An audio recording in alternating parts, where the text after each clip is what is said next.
My name is Song Ming Yu, and I never knew my father. After my mother died, all I ever wanted was to find a good man and have a strong, healthy child to keep me company. As luck would have it, I ended up tangled with a sickly man who coughed up blood every day. One drunken night, I got pregnant as I wished. I packed my things ready to slip away, but he held me tight in his arms. Either take me and the baby, or leave neither behind, your choice. 01. I went to the river to do the laundry and fished out a man instead. I scrubbed him down with a big brush, and he was surprisingly handsome. His skin was as soft as tofu, his eyebrows as black as ink, his hair sleek and smooth with not a single knot. What a pity he was badly injured and terribly thin. Carrying him was lighter than a chestnut log.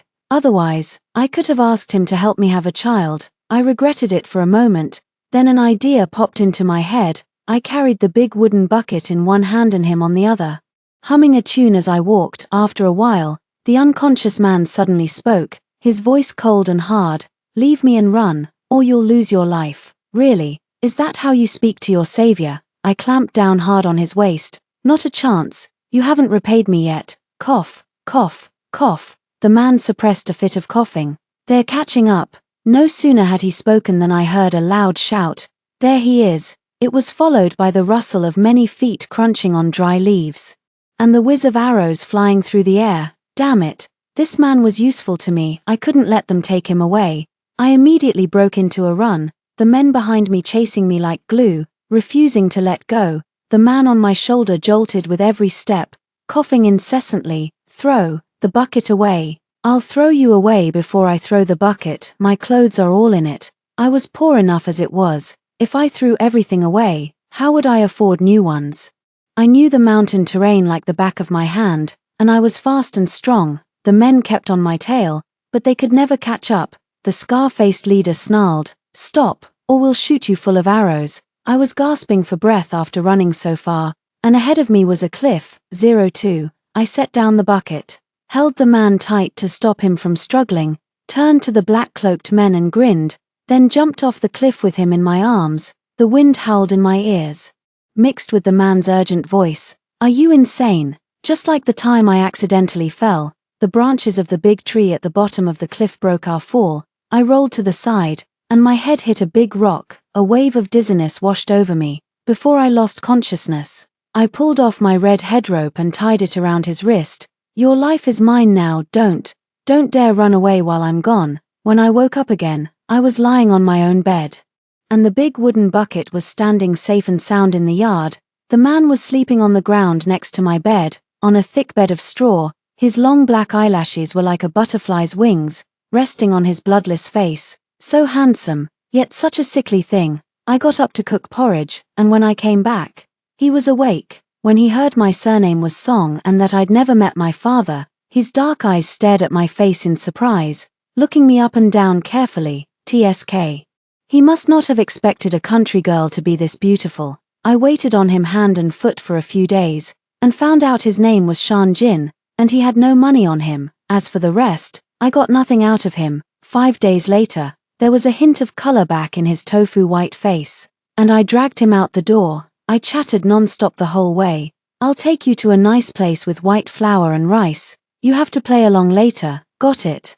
Old Master Chen is looking for a study companion for his son. You just say you've studied. Okay. He didn't say a word, his dark eyes watching me with amusement, as if I were a monkey performing at a market. I thought about the child, and the meal ticket I was about to get, my spirits soaring, and didn't think too much about his reaction. When we arrived, I talked the Chen steward's ear off, gushing that this was my distant cousin Ernyo, who could read and wait on people, and I'd only charged 2 taels of silver for 3 years as a book boy. The steward's eyes lit up at his looks, and he stepped forward to question him, but the man who'd been fine the whole way suddenly broke into a fit of coughing, violent, heart-wrenching coughs. His pretty face flushed red, the corners of his eyes grew wet, and his eyes filled with tears, looking utterly pitiful. Naturally, the deal fell through. The 2 taels of silver I'd had in my grasp were gone, and I was furious.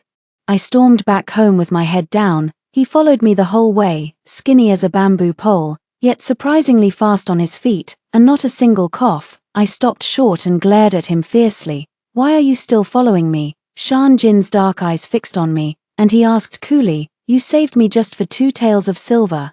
03. He'd definitely been faking it earlier. So angry, I rolled my eyes hard. "You bet I did. What do you think I am, the goddess of mercy come down to earth?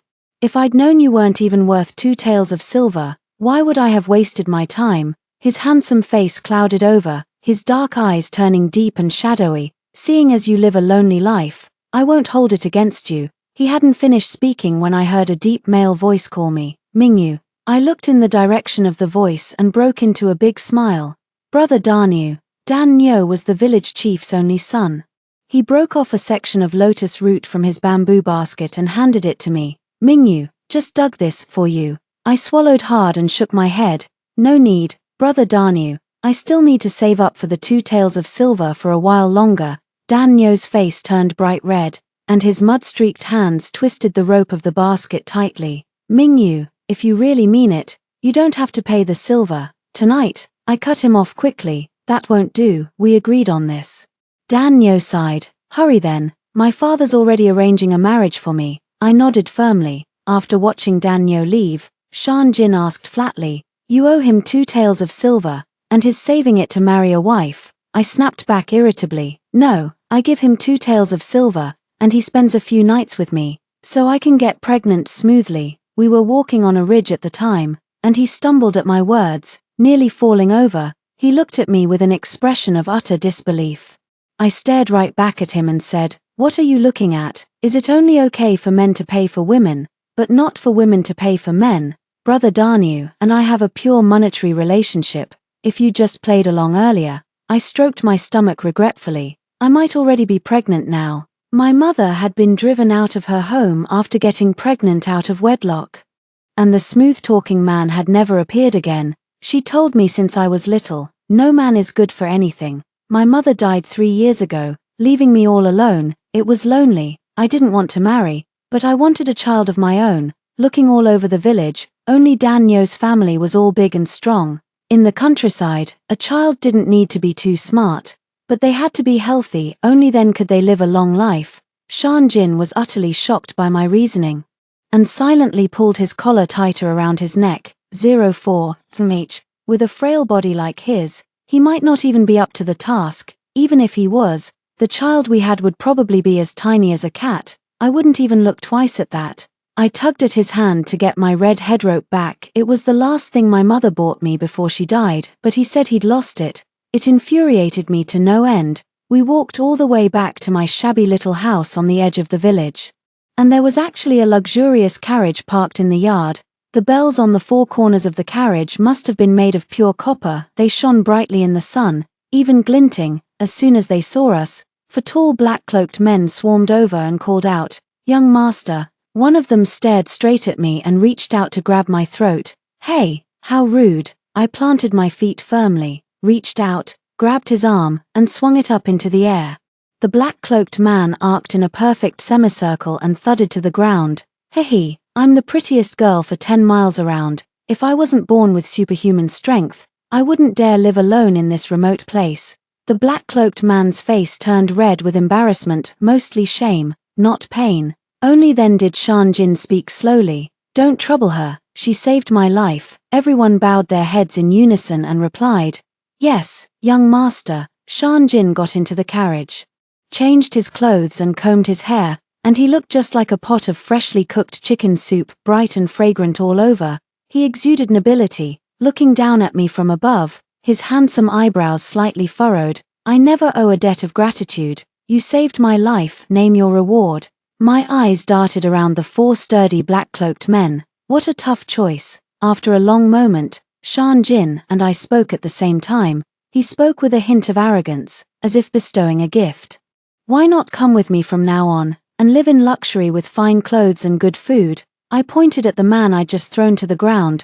"Why not let him spend a few nights with me?" 05. The air fell deathly silent. Shan Jin's cold, proud expression crumbled inch by inch. He let out a cold snort and slammed the carriage curtains shut hard. I ended up going with Shan Jin anyway, because the chosen young master Shan said there were plenty of strong men in the capital for me to choose from, and he'd make sure I was satisfied. I think he was mostly afraid I'd break him while we were at it. As if that would happen, I'd only crush him a little, at most. I got into Shan Jin's carriage with Xiaohua. Xiaohua barked woof woof at the ice-faced Shan Jin, and even peed on his shoe. If I hadn't held onto Shan Jin's arm tight, Xiaohua would have been thrown into the river outside the carriage for a bath. The further north we went, the colder the weather got. And the paler Shan Jin's face became as white as the first snow of winter, and he had violent fits of coughing every now and then. Surely he wouldn't die before I even got to see a strong man, would he? Filled with worry, I wrapped him up tight in a blanket. Cough, cough, cough, let go. His breathing grew more ragged, his coughing making the tips of his ears red. Not letting go. You're coughing because you're cold. When I was cold as a kid, my mother wrapped me up just like this. His body stiffened slightly, and after a few breaths, he reached out to push me away. In the tussle, I lost control of my strength. His clothes tore open, revealing a patch of enticing snow-white skin on his shoulder. Master Shan heard the commotion and lifted the carriage curtain. His face flushed bright red at the sight, and he slammed it shut again, murmuring, "The young master is in poor health. Miss Song, please take good care of him." Wait, that's not, Master Shan, listen to me explain. I'm only interested in tough men like you. He clearly didn't care about my explanation, for I heard him snickering to himself, glad he'd escaped trouble. Young man, don't count your chickens before they hatch. I wrinkled my nose in disgust and tried to push Shan Jin away, but his cold hand clamped down hard on the back of my neck, pinning me in place. His voice was icy and sharp. Remember this, even if you saved my life, I am not someone you can hug and push away as you please. His ice-cold fingers glided slowly over my throat, the chill sending a shiver straight through me. Do you understand? He pressed. Gone was his earlier sickly air, his gaze was sharp and cold, his aura so intense it made my breath catch. I'm a coward who fears death, so I nodded obediently at once. He let out a soft, mocking chuckle, removed his fingers, and shifted to lean against me, his eyes closing comfortably. You're softer than a cushion. That's my proudest feature you're leaning on. Of course it's soft. That night we stayed at an inn. As the night wore on, his coughing grew worse. I was in the next room, and I couldn't rest easy listening to it, so I went to check on him. He was just taking his medicine, a handful of black pills, over a dozen, big and small. He tipped them all into his mouth. His brows furrowed tight as his Adam's apple bobbed repeatedly. I couldn't hold back. Are you stupid? Why not take them in batches? He lifted his eyes to me, swallowed hard. His voice hoarse. They're too bitter. I don't want to suffer it multiple times. I scoffed. How old are you? Still afraid of? Before I could finish the word bitterness, he suddenly pinched my chin and stuffed something into my mouth. If you're not afraid, have one too. Of course I'm afraid. I sputtered and tried to spit it out. But a sweet, honeyed flavor burst across my tongue. It wasn't medicine at all, it was a piece of super sweet preserved fruit. Master Shan muttered beside him. That was the last one. Shan Jin looked at me calmly, the dim candlelight softening his sharp features. His voice was gentle as he said, I've taken my medicine. Go to bed now. Sigh, I really am a kind girl. That piece of preserved fruit, sweet enough to make my toes curl, had won me over. I was on my best behavior for the rest of the journey. After 5 bumpy days, we finally reached the Marquis mansion. It was so lavish, my eyes couldn't take it all in. No wonder Shan Jin dressed like a peacock even when he was away from home. As soon as he returned, the steward fetched him to see the old Marquis. To his credit, he told Master Shan to settle me in before he left. I quickly washed my face and changed into a maid's dress, then grabbed Master Shan. My voice brimming with excitement. Let's go, find me a man. 06. Shan Jin had said not to hold me back, so I used that as an excuse to force Master Shan to comply. He pulled a long face and took me to Chiaochu Pavilion. Oh my god, there really is a paradise like this in the world. Handsome men everywhere, every type imaginable. Compared to them, Danyu was nothing. Wealth is truly wonderful. With money, you can be with handsome men every day, for the first time. I felt a fierce longing for gold and silver. Though my eyes were dazzled by the sight, I never forgot my purpose. I told Master Shan to get me a few strong ones, always shop around. After all, for the sake of my child, I'd pick one who was both strong and good-looking. Master Shan had only just left when the private room door was pushed open. I thought he'd been quick, But when I looked up, I saw a fat man with cloudy eyes and a huge belly, easily 200 jin if not more. His greasy, disgusting gaze raked over my face, and he laughed louder than a pig eating slop in a pen. What a pretty little maid. Heard you wanted a strong one, brothel play with you. With that, he charged straight at me. The madam behind him paled, stammering out pleas to stop him, but she didn't dare step forward to pull him back. What an idiot, can't even tell the difference between strong and fat. My heart raced with a mix of nervousness and excitement. Another chance to witness the miracle of brute strength. The second he lunged in front of me, I planted both hands on his belly, grabbed his belt, and heaved with all my might. I lifted the 200 jin fat man clean off the ground. Not only that, I spun him around in the air, making him scream like a slaughtered pig. The fat pig howled, "I'm the young master of the Duke of Qing's mansion. Let me down if you know what's good for you." Fine, I let go with a blank expression. A deafening thud echoed, and the floorboards seemed to shake. All the color drained from the fat man's face, and he was gasping for breath, barely hanging on. I stared down at him innocently. "You told me to let you down. Get help." The room quickly filled with over a dozen burly men. I had no time to admire their physiques now, for each one was holding a sword, swords as long as my arm, sharper than the big chopper I used to cut firewood. Woohoo, I'm a little scared, luckily. Master Shan returned just then. He leaped into the room, shielded me behind him, and spoke neither humble nor pushy. "Young Master Qing, this is all a misunderstanding. Miss Song is our young master's guest." The fat pig of Qing stood up, clutching his waist, his eyes vicious. "Cut the crap, take her away. If I don't break this little bitch's bones and feed them to the dogs today, I'll change my surname." The dozen burly men closed in on us. One swung his huge sword, and a lock of my hair fluttered to the ground. Watching Master Shan struggle to hold them off, my legs turned to jelly. Then, a low fit of coughing sounded outside the door. 07. This coughing, which had annoyed me to no end and disturbed my sleep the whole journey, sounded like the sweetest music right now. Catching sight of Shan Jin's immaculate, snow-white robes, I burst into loud sobs on the spot. The fat pig of Qing, still seething, said in a sinister tone, "Young Master Shan, your dog bit someone. I won't hold you, it's master, responsible. But this dog, I must take her with me." Tears welled in my eyes. "He molested me first. Shan Jin, I'm yours. You can't let some random stray dog bully me." Shan Jin curved his lips into a smile, a cold, enchanting smile that made every heart in the room skip a beat. He beckoned to me. "Come here." But there are so many big swords blocking me. Yet his gaze was so sure. I swallowed my fear and stumbled toward him, trembling. His smile widened further. Those lackeys would not let me go so easily. They raised their massive swords, their faces fierce. I nearly fell to my knees. But then I saw Shan Jin slowly pick up a few dice from a maid's tray beside him. His indifferent eyes suddenly turned sharp as arrows, and he flung the dice hard. A swish of wind brushed past my ears, lifting my hair high before it slowly fell back down. The lackeys paled, screamed, and crumpled to the ground all at once.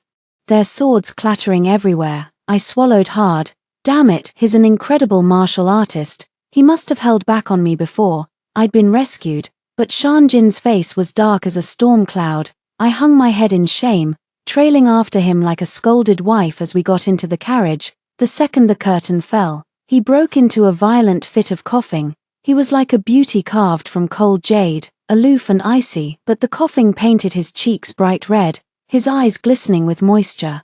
His lips unnaturally pale. He looked like a fresh gardenia, crushed hard in a hand, its sweet juice squeezed out. It took the fragile flower a long time to calm down. He slowly wiped his mouth with a handkerchief, his cold eyes flicking to me as I stared at the ground.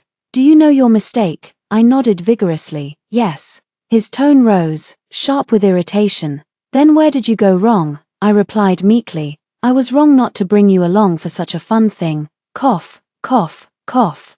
He burst into another fit of coughing, his fingers tightening around the handkerchief until his knuckles whitened. "He's really angry now. You're the best martial artist I've ever seen." I plucked up the courage to tug his sleeve, looking pitiful. "If I'd brought you, that fat pig would never have dared to mess with me. I was so scared today. Thank goodness you came in time." Shan Jin slowly steadied his breathing, closed his eyes wearily, and said flatly, "From now on, you are not to leave the Marquis mansion unless you are with me." Ah, does that mean I can only find a strong man inside the mansion? Thinking of strong men, I tugged at my clothes and muttered softly, "Why is it so hot?" Shan Jin's eyes flew open. He sat up straight and pressed his fingers to my pulse, his expression hardening. "You've been drugged, 08. It was no great surprise.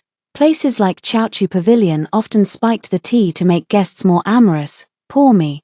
A newcomer who didn't know the rules. We raced back to the Marquis mansion, and I was burning up like a lit charcoal briquette. As I crossed the threshold of Green Mountain Courtyard, my steps unsteady, I tripped and stumbled. The world swam before my eyes, but I reacted quickly, grabbing Shan Jin's trouser leg. I lifted my misty eyes to him. "No, I feel so awful." Veins throbbed on Shan Jin's forehead, his Adam's apple bobbing. He held out a hand to me. "Get up, back to your room."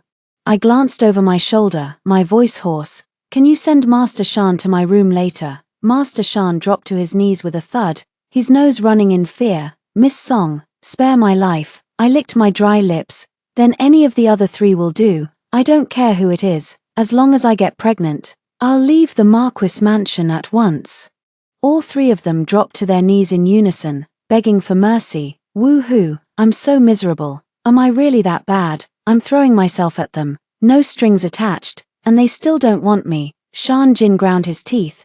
"Get back to your own room, I'll send someone to you." I urged him earnestly, "Make sure he's strong." The four burly men behind me all let out a collective sigh of relief, their heads bowed like quails, daring not to meet my gaze. Back in my room, several maids pressed me into a wooden tub and scrubbed me raw, rubbing my skin bright red as if I'd lost 2 layers of it. I yelped in pain, but they laughed and said I couldn't stand a little discomfort. "Do all you capital folks have skin as tough as iron? Why don't you try scrubbing Shan Jin's jade-white skin like this and see how it goes?" After being scrubbed clean, my head spun even more, and my hands and feet went limp like roasted sweet potatoes. This city's medicine is really potent. I craned my neck in anticipation. When on earth would the promised strong man be sent to me? Just then, the door creaked open, and a hazy figure in snow-white robes stepped inside. The room was dimly lit, only silver moonlight streaming in. His movements were light, not a speck of dust on his feet. Like an immortal descending on a moonbeam, coming to a stop right by the bed. That face, carved like jade and pale as snow, that hair as black as ink, it was none other than Shan Jin. Was he going to do it himself? I clutched the quilt tightly, a jumble of excitement and nervousness in my chest.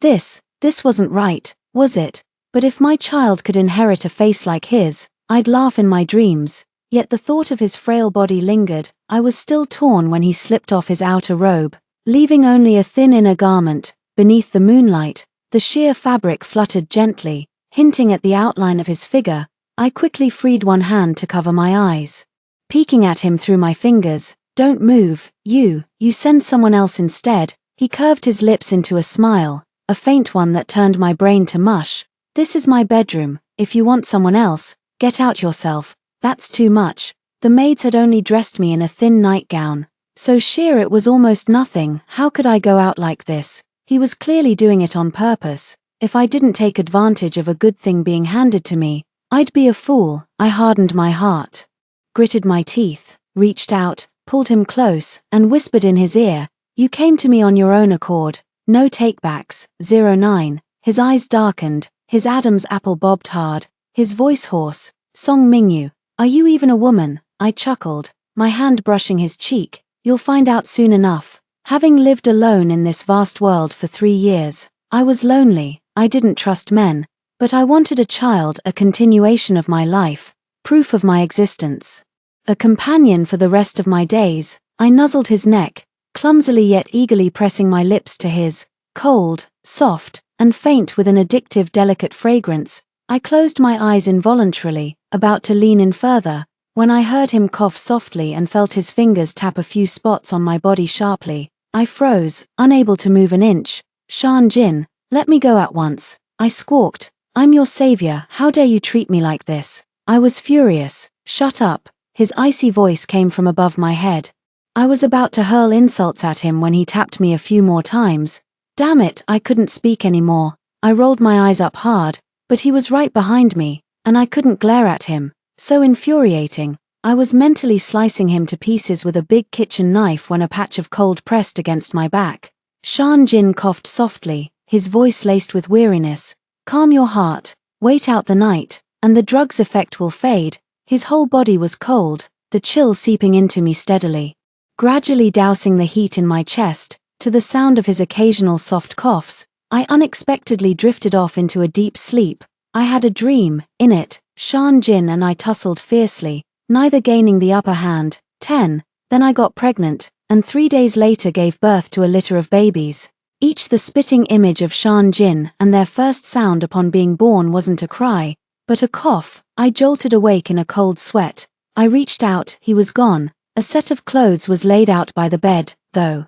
It took me a great deal of effort to put them on. When I stepped outside, I saw Xiaohua squatting under a big sweet-scented osmanthus tree, wagging her tail as she chewed on a bone almost as thick as herself. I squatted down beside her, sighing. We went that far last night, and he still didn't go all the way. He really is useless. Woof woof woof. Xiaohua agreed with me. I handed the big bone back to her, my face filled with melancholy. Such a handsome man, why does he have to be useless? I hadn't finished pondering this when a maid came to fetch me, saying Shan Jin's father, the Marquis of Junbei, wanted to see me. Shan Jin had red lips, white teeth, and a delicate face, but the Marquis of Junbei was a towering, muscular man with great physical strength. He was exactly the tough man I'd been looking for, just a little old. His gaze was solemn and sharp, sweeping slowly over my face. He nodded, a look of approval in his eyes. You bear a faint resemblance. What did that mean? Shan Jin shot me a glance, his eyes holding an unreadable emotion, and said, The imperial noble consort has summoned you to the palace for an audience. A maid was about to take me down to dress me up elaborately, but Shan Jin stopped her. Leave her as she is. What you see is her true self. I was a little excited on the way to the palace. To think I, a mere country girl, was going to enter the imperial palace. TSK. This would be a story I could brag about for the rest of my life.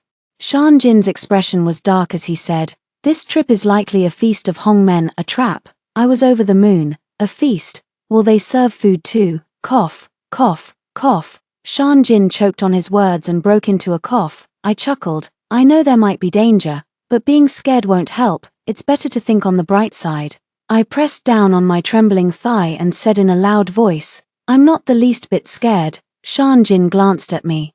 The corners of his lips tugging upward slightly, he pulled a wooden hairpin from his sleeve and stuck it in my hair. Don't worry, your life won't be in danger. I'll wait for you outside the palace gates. He wasn't going in with me. Oh no, I started trembling even more. On the way, the maid gave me a brief explanation. The current empress was from the Marquis of Junbei's mansion, while the most favored imperial noble consort Qing was from the Duke of Qing's mansion. The two factions had been at odds for a long time. The fat pig I'd thrown to the ground yesterday was none other than the imperial noble consort Qing's own younger brother, the young master of the Duke of Qing's mansion. I wasn't going to the palace. No, I was walking into a dragon's den and a tiger's lair. When I entered the imperial noble consort Qing's palace, I was met head-on by the greasy, triumphant smile of the fat pig of Qing. My scalp went numb, a bad premonition welling up in my heart. Sure enough, the stunning imperial noble consort Qing raised her finger, adorned with sharp nail guards, and tilted my chin up. Her smile was bright, her voice soft. You're passably good-looking, a wild country girl like you. Getting to be a concubine in the Duke of Qing's mansion, you must have cultivated blessings for several lifetimes to deserve such good fortune. My mind went blank. I shot to my feet in an instant, stepping back a few paces, and refused firmly. I won't be his concubine. Not even a concubine, even being his wife would be beneath me. The imperial noble consort Qing's smiling face clouded over at once. A maid behind her shouted angrily, What audacity! How dare you defy the imperial noble consort? Do you not want to live anymore? Guards, drag her down and beat her 20 times with the board. The fat pig of Qing snickered from the side. Leave her with her life. I still need her to bear me children. Having a child with a man like him, I'd rather live alone for the rest of my life. The eunuchs in the palace had incredible strength. One blow from the board hurt worse than being gored in the rear by a wild boar. if they finished the 20 blows.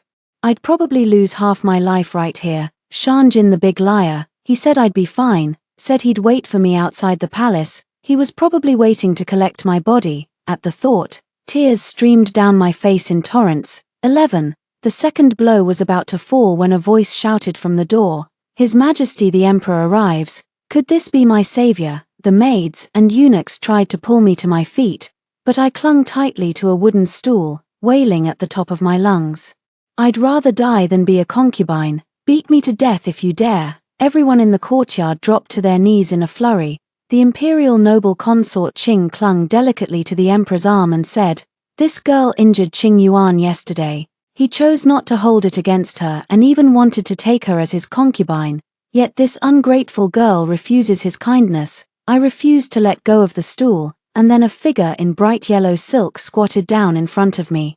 His gaze lingered on every inch of my face, finally falling on the wooden hairpin in my hair. He asked in a deep voice, "Where are you from?" "When County." "Was your father's surname Song?" "I never knew my father. Song is my mother's surname," I added. Refusing to be a concubine is a lesson my mother taught me since I was a child. The emperor seemed to recall some distant memories, his expression complicated. After a long moment, he stood up. "You are a good child who honors her mother's teachings." His voice was full of authority. "A mother's instruction must not be disobeyed. Let this matter drop." A eunuch who had come with the emperor helped me to my feet, giving me a kind smile. The imperial noble consort Qing was stunned, never expecting this outcome. Her red lips parted, about to say something more, and just then, an ornate yet seemingly heavy lantern hanging from a branch above the emperor's head suddenly came crashing down.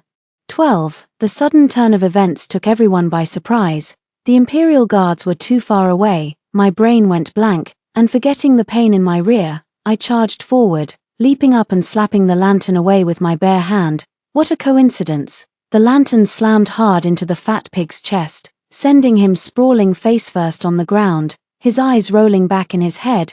It was oddly satisfying. The emperor's smile grew even warmer. "You're quite strong too. You saved my life. What reward do you want?" "Anything I want." The emperor nodded. I dropped to my knees and kowtowed. "Then your majesty, please bestow upon me a strong and reliable man." "Phut!" The emperor burst out laughing. It was raining when I left the imperial noble consort Qing's palace. Eunuch Xiaogui gave me an enormous oil paper umbrella, saying I didn't have to return it. My rear still ached, but my heart was filled with joy. I hummed a tune as I held the umbrella. And when I walked out of the palace gates, I saw Shanjin standing quietly by the carriage, dressed in his snow-white robes. A fine drizzle hung in the air, a light layer of moisture dotting his hair, even his thick eyelashes glistening as if dusted with dew. The corners of his lips were slightly upturned, his gaze cutting through the throng of imperial guards at the palace gates and landing on me. His eyes were cold, yet they felt like a spark of fire falling into my chest. My heart raced. Flustering me, to hide this inexplicable feeling, I limped over to him and snapped, "You liar, you said I'd be fine. My rear is black and blue, and I almost ended up as that fat pig's concubine." With that, I lifted my foot and kicked toward his calf. I'd forgotten Shanjin was a martial artist. He sidestepped nimbly, out of the way. I couldn't stop the force of my kick, and my whole body lurched forward. I was about to faceplant into the mud when I instinctively reached out and grabbed Shanjin's sleeve, but I still lost my balance and thudded to my knees. How embarrassing. "Phut!" I thought I heard him chuckle softly, but when I looked up, his expression was cold and indifferent as ever. "What are you doing?" I threw caution to the wind and held out my hand. "Wishing you an early new year. Don't I get a red envelope for luck?" He froze for a moment, a faint smile flickering in his dark eyes. He unfastened a jade pendant from his waist and handed it to me, patting my head.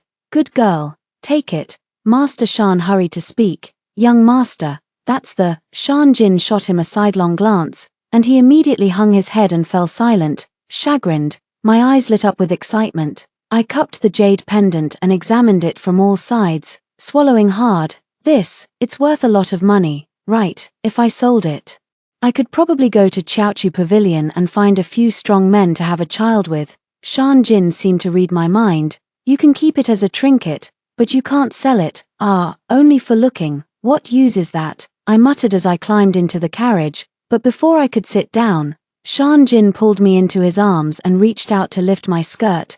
13. My face flushed bright red, and I struggled frantically. Don't misbehave, I'm not someone you can buy with a worthless jade pendant. Couldn't he give me real gold and silver instead? His movements stilled, and he scoffed, wishful thinking. I'm just checking your injuries. Oh, this is awkward. He didn't take off my trousers, only pressing his hand lightly against my skin through the fabric. Does it hurt? Hiss. Why don't you try it yourself and see? I snapped back irritably. What about this? That's better. Be gentle, gentle. I was eager to get back. But the carriage slowed down just then, and outside, Master Shan was chatting with the coachman at the top of his lungs, spouting nothing but nonsense. What on earth is he up to? When I got off the carriage, Master Shan glanced a few times at my messy hair and smiled a strange, knowing smile. That smile. It's just like the village matchmakers. I was starving, so I hurried into the mansion. As soon as I crossed the threshold, I heard a soft, delicate voice call out, "Cousin."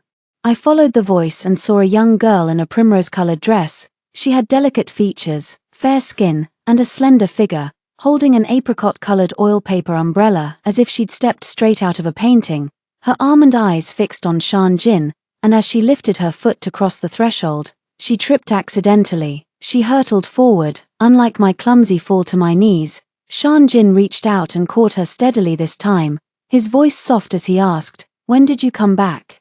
You're not well, you should rest more and not run around." They stood side by side, sharing the same umbrella, and they looked perfect together. Shan Jin had no time for me, so I buried my head and returned to my courtyard, devouring a bowl of chicken noodle soup in big gulps.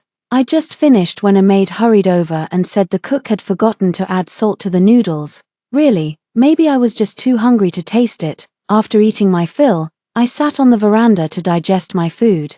Recalling what Master Shan had told me on the way back to my courtyard, the Emperor had appeared so timely today because Shan Jin had gone to ask the Empress for help. Also, Shan Jin's cousin Shen Ying had lost her parents when she was young and had been raised in the Marquis mansion.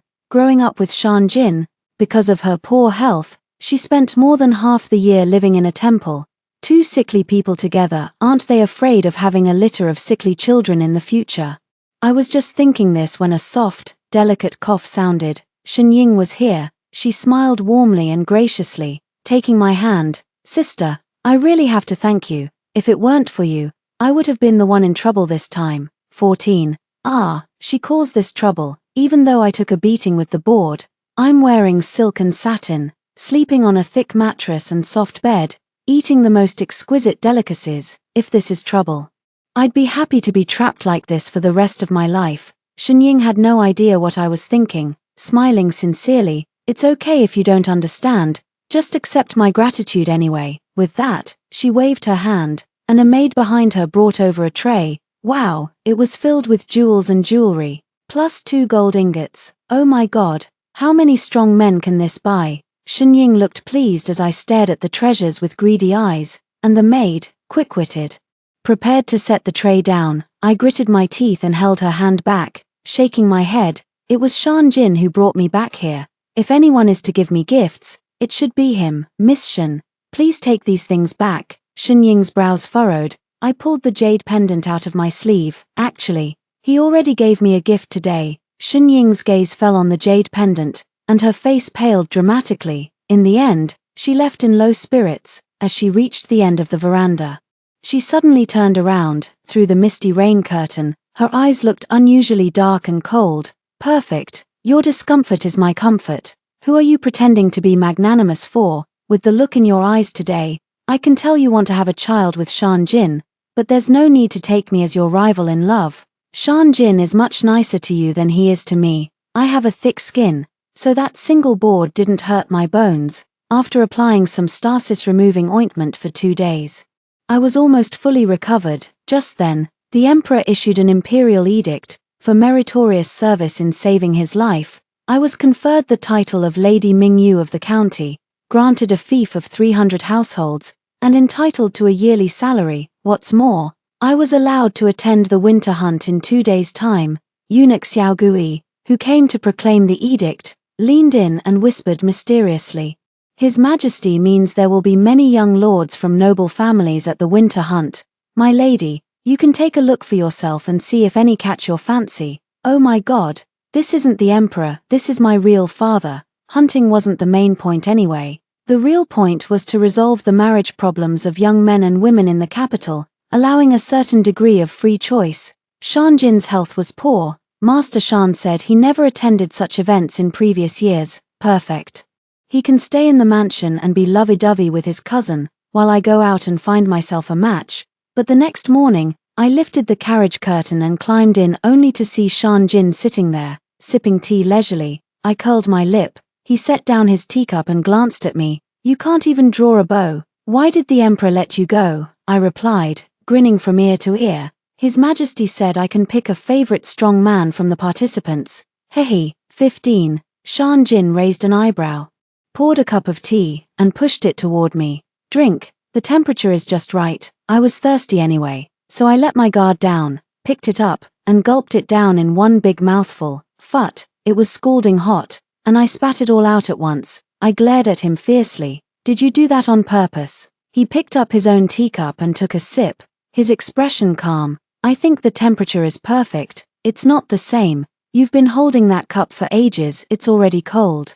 The western suburbs hunting ground was enormous. The area just for setting up tents for the nobles was bigger than all the rice fields in our village combined. As soon as we arrived, I couldn't wait to jump out of the carriage. It was bustling with noise and excitement, a sea of people. The young lords were passable, but the young ladies were dressed like colorful butterflies. Are they really sure they're here to hunt? With this commotion, any prey would be scared away for sure. I scanned the crowd and saw a tall, robust man with wheat-colored skin and deep features, propping up a thick chestnut log with both hands, his tone scornful. You two grown men can't even put up a single flag. How embarrassing. With that, he tried to lift the log and stick it into the pre-dug hole, but his foot slipped. He struggled several times, almost falling flat on his face. The retinue behind him wanted to laugh but didn't dare, their faces turning red with suppressed mirth, and no one stepped forward to help. Being helpful is my virtue.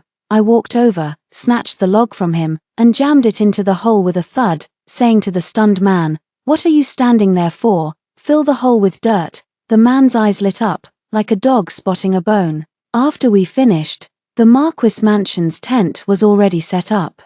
I lifted the curtain and walked in, and Master Shan said in a sarcastic tone, "Oh, you're back. I thought you'd stay with General Song the Younger." Shan Jin was wrapped in a fox fur cloak, warming himself by the fire. He didn't even glance my way, only saying in a flat voice, "Song Zheng is a notorious playboy. You'd better stay away from him." A playboy. So what? All I want is his body. But he couldn't even lift a chestnut log. Was he a little weak in the knees? Shan Jin was frail, and the cold wind was howling outside, so he stayed in the tent by the fire. But I'd come all this way, so I naturally wanted to go out and have fun. But I'd only walked a short distance when Song Zheng caught up. The cold wind blustered, and the ground was covered in snow. He was wearing a bright red cloak, a sight that instantly brightened one's mood. He held out a bouquet of cream-colored flowers to me, smiling like the sun. "So you're the newly conferred Lady Mingyu. Thank you for earlier.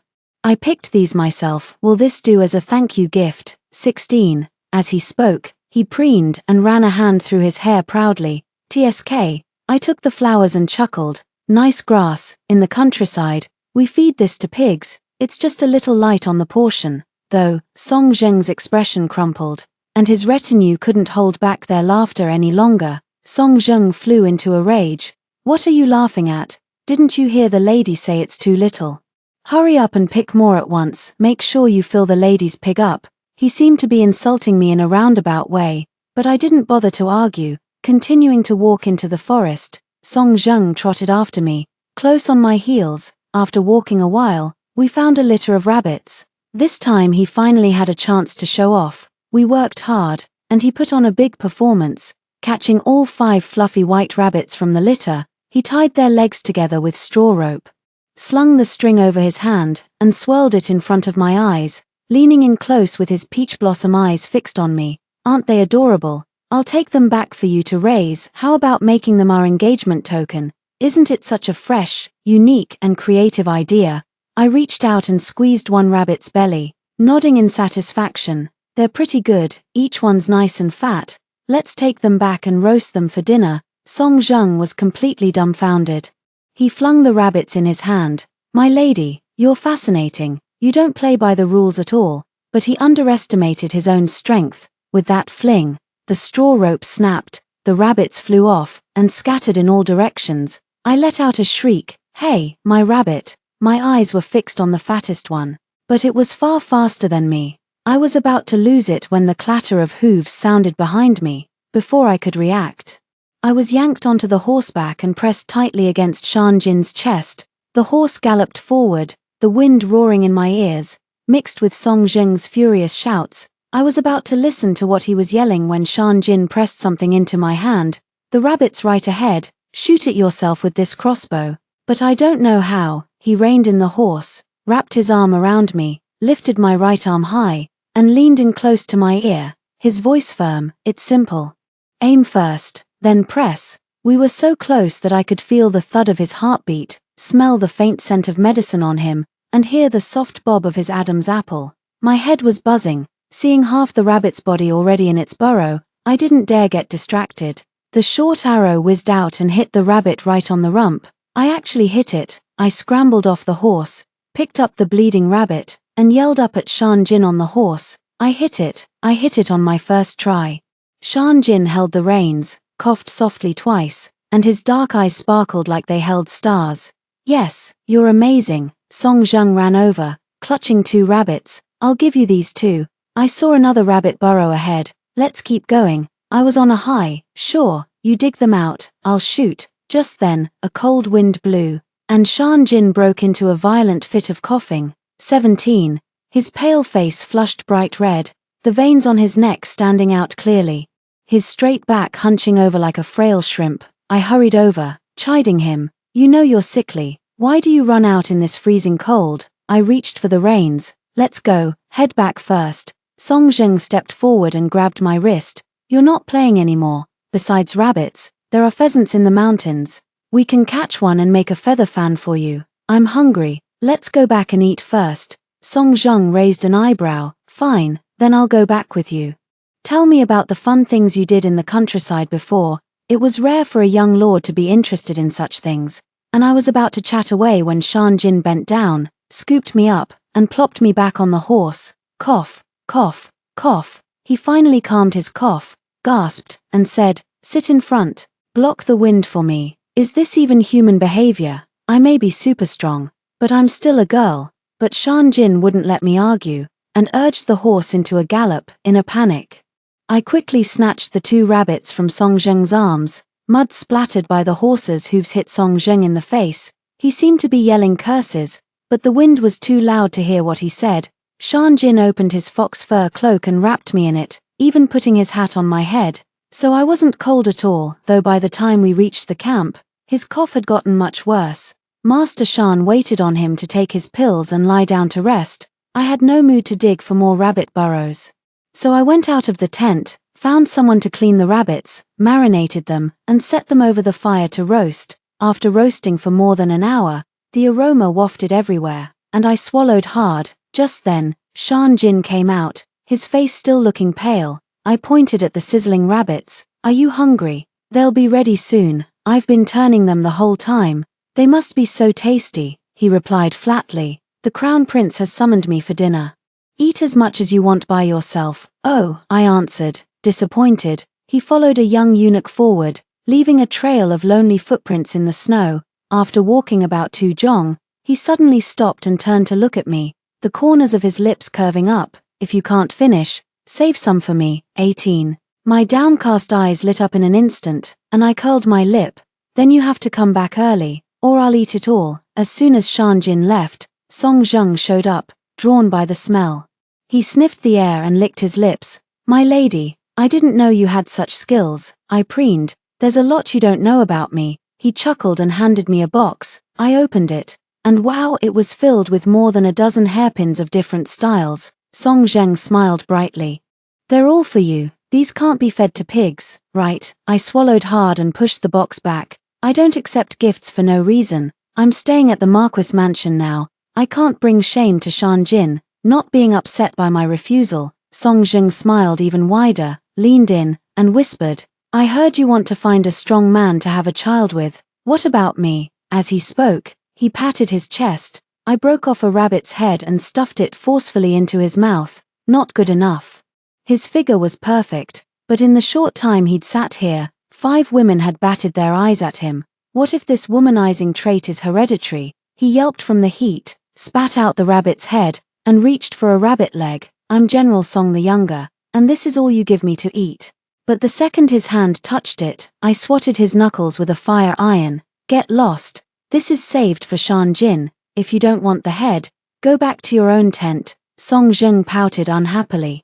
You're the first person in the capital who dares to treat me like this, he muttered softly. Just because I like you. The roasted rabbit was incredibly delicious. I ate until my mouth was greasy, happy enough to float to the heavens. Song Jung beside me stopped gnawing on the rabbit's head, his bright eyes staring at me. Is it that good? I sucked my fingers. It's my first time eating it. Back in the countryside, even if I caught a rabbit, I couldn't bear to eat it myself. I'd sell it for money to buy oil, salt, and rough cloth. I'd never even seen seasonings like pepper and fennel powder before. The campfire crackled, and I smiled openly at him. Being a lady of the county is pretty great. The firelight danced in Song Jung's eyes. His Adam's apple bobbed hard, and he quickly tore off a rabbit leg and stuffed it into my mouth. Eat more if you like it, as long as you want to eat. I'll supply all the rabbits you want for the rest of your life. Shan Jin was gone for a long time. The rabbit legs cooled down and were reheated, cooled down and reheated again. By the time he came back, they were dry and hard as a rock. He'd been drinking, the scent of wine covering the mint on his body. He glanced at the shriveled rabbit legs, his eyebrows furrowing slightly. My heart tightened, and I shoved the plate into Song Jung's arms. You've been yelling for them, eat your fill. Song Jung's eyes widened. You give them to me now that they're like this. I glared back. If you don't eat them, give them back. Song Jung took a big bite out of each rabbit leg, muttering through a full mouth. No way, once it's mine, you can't have it back. I tugged at the corner of my mouth at Shan Jin. I'll roast you another rabbit when I catch one. You ate with the crown prince, so you must have had plenty of delicacies anyway. The night wind fluttered his snow-white cloak. He coughed softly a few times, shot Song Jung a cold glance, reached out, and took my wrist. It's late, it's cold outside, let's go in. Song Jung was quick, grabbing my other hand. Mingyu, I brought fireworks, let's go set off fireworks together. 19. The air seemed to freeze in an instant. 2 men, one calm and one fiery, stared at me. I had an illusion that I was quite popular. To be honest, I'd only ever heard of fireworks, never actually seen them. My feet moved toward Song Jung instinctively, but just then, Shan Jin broke into a violent fit of coughing, cough after cough, as if he was going to cough up his insides. I quickly pulled my hand free from Song Jung's and hurried to support Shan Jin. Why are you coughing so badly? Did you take your medicine today? Did you drink at the feast? Shan Jin hunched over slightly, letting me support him into the tent. I don't know if it was my imagination, but the second the curtain fell, I thought I saw him shoot Song Jung a triumphant smile. Inside the tent, he drank 2 cups of hot tea before finally calming down. Just then, Master Shan came in, carrying a food box. When he opened it, a rich aroma filled the air. A guard of the crown prince hunted a bear and made bear's paw. Shan Jin set down his teacup. I thought you'd never had it, so I brought it back for you. Master Shan added from the side, there's only 1 serving for each person. The young master didn't bear to eat his own. Shan Jin shot him a sidelong glance. Too much talk. I stared at the bowl of steaming bear's paw, my eyes slowly reddening. There were occasional banquets in the countryside, and every time, my mother would bring back the good dishes like chicken legs or braised pork for me. These meat dishes were a single serving for each person, no extras. She said she didn't like them, but it was just that she couldn't bear to eat them. I was actually already stuffed, but I still ate the whole bowl of bear's paw, tears streaming down my face. After I finished, I noticed something was wrong with Shan Jin. His face was flushed, his eyes hazy and unfocused. Master Shan cleaned up the bowls and chopsticks quickly. The young master can't drink alcohol, but he had a few cups today. He must be drunk. Miss Song, I'll leave the young master to you. With that, he grabbed the food box and scurried off. Even telling everyone else to stay far from the tent and not disturb us. What's there to disturb about? They just don't want to wait on a drunk person, that's all. I was grumbling to myself when Shan Jin reached out and pulled me into his arms, the scent of wine on him wrapped around me, his warm breath fanning my ear. Do you like someone like Song Zheng? I spoke the truth. His figure is okay. But, before I could finish, Shan Jin pressed his lips to mine. Don't like him. He bent down. Picked me up, his gaze burning like fire. My figure is good too. Help. He's drunk. He's a completely different person from usual. I stared at the stunning face above me and swallowed hard. I'm throwing caution to the wind. He's drunk. He probably won't remember what happened tomorrow, right? I'm a county lady now, rolling in money. Even if I have a sickly child, I can afford to raise them, no worries at all. With such beauty in front of me, only a fool would hold back. 20. The red candles glowed warm. The curtain draped soft, a night of tender bliss. In that short night, I learned many truths about life. First, never judge a person by their appearance. A sickly man can have astonishing stamina. Second, no wonder the village women kept having one child after another, aside from the initial part. The process was actually quite delightful. An hour later, I climbed out of bed, sore in the waist, tidied the messy bedsheets, and sneaked out of the tent with dark circles under my eyes. Taking advantage of Shan Jin's drunkenness, I'd taken advantage of him. If he found out, would he chop off my little hands? After all, I'd once seen him cut off the hands of a maid who snuck into his bed at night. Sigh, lust is the knife at one's throat. I slunk out of the Marquis Mansion's encampment, only to bump straight into a wall of a man. It was Song Zheng. Thick snow covered his body, his eyes bloodshot as he stared at me, his voice hoarse. You were with Shan Jin just now, in his tent. My heart skipped a beat. I jumped up and covered his mouth. Shut up, don't spout nonsense. If Shan Jin heard this, I'd be a goner for sure. He hung his head. Like an abandoned dog, I've been standing here for 2 hours, waiting for you to come out of his tent. I'm freezing. Sit with me by the fire for a while, in the middle of the night. There was no one around but patrolling guards. Everyone was fast asleep. I dared not go back into Shan Jin's tent, nor wake anyone up in the dead of night, so I sat by the fire with Song Zheng. The campfire was dying out. Song Zheng added firewood while forcing a bitter smile. If I'd rushed in just now, ignoring the Marquis Mansion's guards, would you have? No, I cut him off. I'm sorry, young General Song. I have no intention of marrying anyone. I only want to find someone to have a child with. Ever since I was little, when I was sick, when my mother and I were bullied, when we went hungry, father was always absent. I glanced at Song Zheng. Mother said father once swore he'd love only her for the rest of his life. But what happened in the end? Song Zheng's expression was complicated. Then what about you and Shan Jin? I gritted my teeth. He was drunk. He probably doesn't remember anything.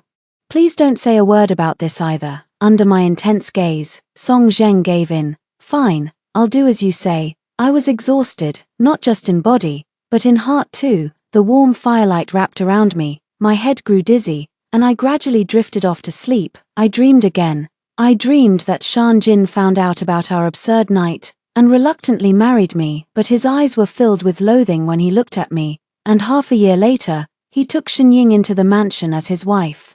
Song Mingyu, you brought this on yourself. In the dream, he glared at me coldly. I jolted awake with a start, and my eyes met a pair of icy cold ones. The morning sun had already risen over the horizon, but his handsome face was still as cold as ice. His stare made me guilty. I leaned back instinctively, and fell into Song Zheng's arms. He held my shoulders, his gaze toward Shan Jin brimming with provocation.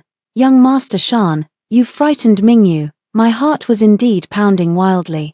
I swallowed hard, and said awkwardly, why you're awake, last night. You. Shan Jin's ears flushed pink. He spoke hesitantly. Song Zheng cut him off. Last night, Mingyu sat with me by the fire, chatting. We hit it off so well that we lost track of time until dawn. Shan Jin's brows furrowed tightly. His fingers hanging by his sides curled into fists. He stared at me unblinkingly, his voice dark. Is that true? Before I could answer, I saw Shenying walking quickly over in the morning light. Dressed in pale pink, her cheeks were flushed, her tone coquettish. Cousin, why didn't you wake me when you got up? As she spoke, She gently rolled her neck. I saw it clearly, a deep purple hickey on her neck. 21. My mind went blank with a loud buzz. I knew that mark all too well, because I had many just like it on my chest, my arms, and my covered neck. Shan Jin pushed Shenying aside, grabbed my arm tightly, his dark eyes blazing with anger. Last night. You really sat by the fire with Song Zheng the whole night, Shenying muttered. When I went into your tent in the middle of the night, I did see the two of them sitting by the fire. Went into his tent in the middle of the night. I couldn't help but laugh. That sickly man really had impressive stamina. He'd even managed a seamless transition. I took a deep breath, forced a smile, and met his eyes. Yes, is there a problem with that? Shan Jin stepped back. Then broke into a violent fit of coughing, his entire upper body hunched over, as if someone had punched him hard in the stomach. Shenying hurried forward to comfort him, patting his back and rubbing his chest. Shan Jin's face was deathly pale, his spirit broken, letting her fuss over him. I slept for the entire day, waking up when it was already dark. The candlelight in the tent was dim. Shenying sat by the bed, her slender fingers peeling an orange. When she saw me wake up, she handed me the peeled orange. The maid said you've been asleep all day. Cousin sent me to check on you. It's fate that we met, isn't it? Actually, my name wasn't always Shenying. It was Wanyue. When we were little, cousin used to call me Yue. Shenying smiled brightly. Mingyu. Wanyue, we sound like a pair of sisters. I shuddered violently. In the heat of the moment last night, Shan Jin had indeed called out Yue a few times. I sat up. Pushing away the orange Shenying insisted on giving me. No need to put on an act in front of me. Rest assured, I won't fight you for him. Shenying's smile faded. Her gaze raked over my face inch by inch. Then she smiled a cold, sinister smile. You couldn't win even if you tried, but I'm a generous person. If you really want cousin to take responsibility, I can let him marry you as a noble concubine. I let out a cold laugh. Get out of here at once, otherwise I'll fight you to see who ends up as the wife and who as the concubine. Shenying left. My tense body slowly relaxed. A sharp, stabbing pain twisted in my chest and belly. I slapped myself hard across the face. What's wrong with you? You only asked for a child, why did you take it seriously? Haven't all the things you've been through since childhood been enough to make you give up on men for good? But I'd still hoped that Shan Jin was different from the rest. So I secretly asked the maids and servants, and learned that Shenying's original name had indeed been Wanyue. Later, it was said her name was Bad Luck, which was why she was always sick, so a master had changed it to Ying, and according to the time Master Shan told me, she'd indeed gone into his tent the moment I left. How ridiculous. I, Song Mingyu, had lived 18 years, only to end up as someone else's substitute. After the winter hunt, a rumor slowly spread through the Marquis mansion. Shan Jin was going to marry Shenying. 22. The Marquis mansion was strict with its servants, yet this rumor was not suppressed, which in itself meant it was probably true. A month passed before I knew it, the weather growing colder and colder, the new year drawing near. Inside and outside the mansion, everything was covered in white snow and festive red. One day, I went out with a maid. As soon as I walked out of the small gate of the Marquis mansion, I bumped into Shan Jin head-on. It was snowing again, soft snowflakes still resting on his fox fur cloak, unmelting. I nodded at him in greeting, then walked toward Song Zheng, who was standing by the carriage, waving at me with a bright smile. But I'd only taken 2 steps when my wrist was seized in a tight grip. He coughed softly, his tone strained. I told you, he is not a good man for you. I looked up at him, my gaze sharp and demanding. If he's not, then are you? You're about to marry Miss Shin. You have no right to meddle in my affairs. Dark emotions churned in Shan Jin's eyes. At that moment, I seemed to see endless pain and struggle in them. Cough, cough, cough. He broke into a violent fit of coughing, his jade-white face turning a deep purplish red. I waited for an explanation, a denial, but he only fell into a long, silent pause. I took a deep breath, pried his fingers off my wrist one by one, and bowed to him politely. Young Master Shan, I'll take my leave then. As soon as I stepped down the steps, Song Zheng hurried over, pulled a hand warmer from his arms, and stuffed it into mine. Hurry, take it. The capital is much colder than your Wen County. Don't catch a chill. Knowing I loved good food, Song Zheng took me to Qianwei Ge, the best restaurant in the capital. He even ordered bear's paw as the main dish. I'd already been in a foul mood, and seeing the bear's paw only reminded me of that night. My chest felt tight, my stomach churned, and I vomited violently with a loud retch. Song Zheng was terrified. Ignoring my protests, he picked me up and ran to the nearby Huachun Hall Medical Clinic. A white-bearded old doctor felt my pulse repeatedly, switching from his left hand to his right. I'd always been in good health, so I wasn't the least bit worried. Instead, Song Zheng broke out in a cold sweat.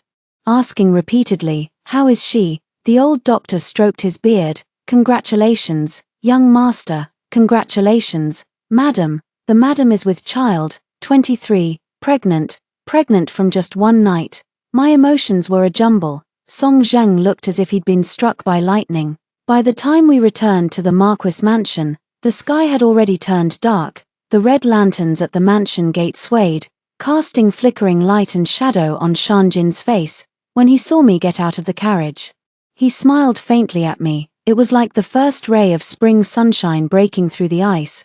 That smile calmed my flustered heart, showing me a way forward. "Tell him," a voice shouted in my heart. "He is the child's father. He has the right to know everything." Perhaps he'd already walked down the steps, reached out to take my hand, his eyes complex, his tone urgent. "Mingyu, there's something I must tell you. Actually, when I first brought you to the capital." He hadn't finished speaking when a maid ran out of the mansion in a hurry, shouting as she ran, young master, hurry and see our young lady. The mansion doctor just examined her. She's with child." Shan Jin froze completely. After a long moment, he slowly turned around, his voice hoarse to the point of breaking. "What did you say?" The maid's voice was shrill. "Our young lady is with child. Congratulations, young master." All the remaining color drained from Shan Jin's face. His gaze locked tightly on me, his lips trembling uncontrollably. Finally, he spat out a large mouthful of blood with a loud gasp. Chaos erupted at the mansion gate in an instant. I panicked terribly and tried to step forward to help, but Master Shan pushed me away hard. His eyes were filled with hostility as he said, "If you truly wish the young master well, stay far away from him." Shan Jin was already 21 this year. The Marquis and Marquise had long worried about his marriage. Yet they had never found a suitable match. Upon learning of Shenying's pregnancy, there was no joy on the Marquis and Marquise's faces. The Marquise even sighed deeply. Its fate, alas. Shan Jin had vomited blood from a mix of rage, anxiety and frailty, and while his life was not in immediate danger, he needed proper rest and recuperation. His beloved was carrying his child. He should have been happy. Why the anger? I lay on the bed, staring at the intricate patterns on the mosquito net above my head, and smiled softly. I turned to my side, looking at Xiaohua lying at the foot of the bed, and said, "Xiaohua, I'm pregnant. You'll have a little master soon. I'm so happy. Are you happy?" Tick, a tear fell on Xiaohua's head. He woke up and rolled his eyes at me in great annoyance. I slapped him on the head. "You wretched dog, who are you looking down on? This is tears of joy. When I have the baby, I'll make him fight you for bones." Xiaohua let out a low whine and nuzzled my palm with his head. The dream I'd chased for so long had come true. I was going to have a child of my own. I was incredibly happy. Truly, I slept poorly that night, and the next day, the emperor sent eunuch Xiaogui to fetch me. He had two main matters to attend to. First, the mansion the emperor had bestowed upon me was fully renovated, and I could move in on a suitable day to avoid the inconvenience of staying at the Marquis mansion. Second, I had not found anyone to my liking at the winter hunt, and the emperor had kept this in mind. In 5 days, he would summon all the talented young men of the capital for me to choose from. He made sure I would find a satisfactory strong man. 24. I had indeed needed it desperately back then, but the situation was different now. I was already pregnant. I no longer needed a strong man. But I couldn't say that. If I did, trouble would follow when they asked who the child's father was. I rubbed Xiaohua's head hundreds of times, then decided to hire someone to mix in with these so-called talented men and let him become the nominal father of my child. The perfect plan. No one would disagree if I said I was the smartest county lady in the capital, right? Xiaohua let out a loud woof. "Indeed, since you're the only county lady in the capital." I slapped him on the head. "Shut up. Did I ask for your opinion, I bid farewell to the Marquis and Marquise and moved out of the Marquis mansion in the blink of an eye. Xinying's pregnancy was said to be unstable, and the Marquis and Marquise were preoccupied with worry, so they did not say much. The Marquise urged me one more time, saying the capital was not like Wen County and that I should be careful with my words and deeds from now on.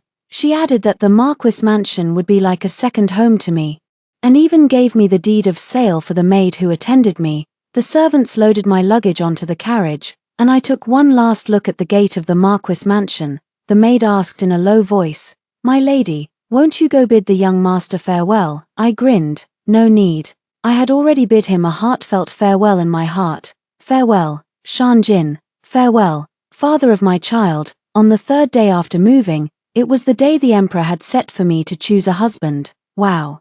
These men must have all been selected from the military, each one tall, strong, and heroic. Once upon a time, I would have drooled over them.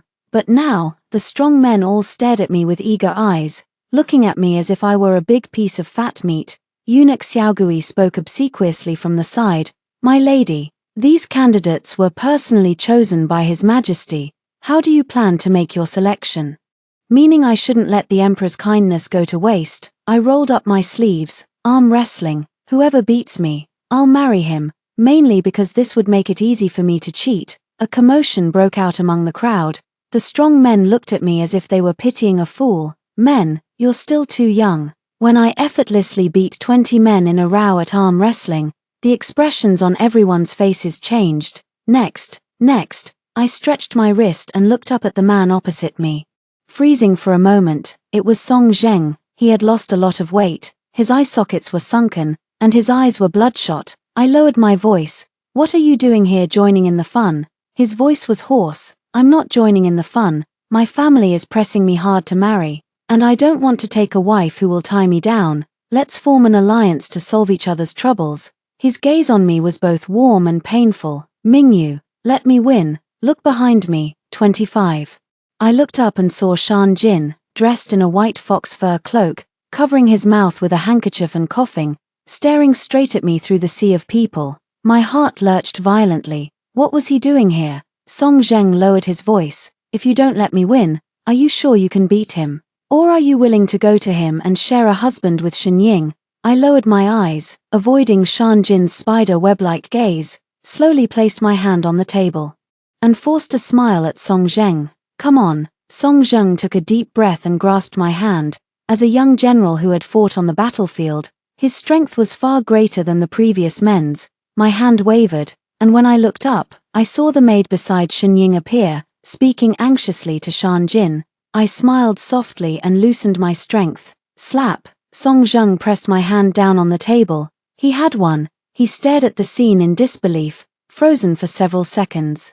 Then suddenly walked around the table and hugged me tightly, overjoyed. "Mingyu, you're mine, you're mine." I let him hold me numbly, and met Shan Jin's gaze through the crowd, sharp, painful, as if he had 1,000 words to say.